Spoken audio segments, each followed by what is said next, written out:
मराठी मराठी मराठी मराठी मराठी मराठी मराठी मराठी मराठी मराठी मराठीच्या टाळचिपळ्या वाजवणाऱ्या सत्ताधारी राज्य सरकारातल्या सगळ्या आमदारांनो आणि विरोधकांनो, तुमचा चेहरा आता फाटला. तुम्ही दांभिक आहात, खोटारडे आहात, तुम्हाला लाज नाहीये. मराठीचा पुळका आल्यासारखं दाखवता, वरवर माया आणि उपाशी निजगबया अशी अवस्था मराठीची तुम्ही करताय.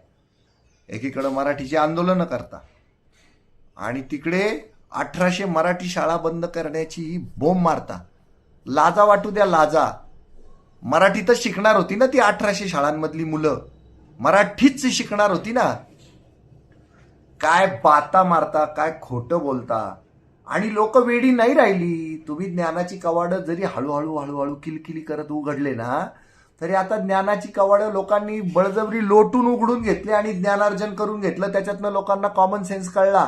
लोक त्याला कृतीची जोड देत आहेत. लोक आता तुमच्या विरोधात क्रांतीची ज्योत पेटवते झाले, मशाल बनते त्याची. तुम्ही दांभिक आहात, खोटारडे आहात. तुमचा चेहरे पे कही चेहरे लगा लेते हे लोक, म्हणजे तुमचा तो नकाब जो आहे ना तो फाडून काढलाय लोकांनी. खरे ओरिजिनल भेसूर चेहरे जे ना तुमचे, नासूर चेहरे जे ना, आसुरी चेहरे जे ते लोकांना दिसतायत. का 1800 शाळा बंद करताय? त्या शाळांना नीती नियम कायदे नव्हते का? का बरं त्यांच्या संघटनांच्या पुढे सरकार झुकलं? का तर तुम्ही आमदार लोक आहे ना, तुमच्याच शाळा आहेत, तुमचेच कॉलेजेस आहेत. तुम्ही शिक्षण सम्राट, शिक्षण महर्षी हे बिरुद्ध लावून, या पट्ट्या लावून फिरताय. स्वतःच्या संस्था गब्बर करण्यासाठी तुम्ही या शासकीय शाळा बंद पाडल्या, थेट आणि सरळ. घावच डायरेक्ट.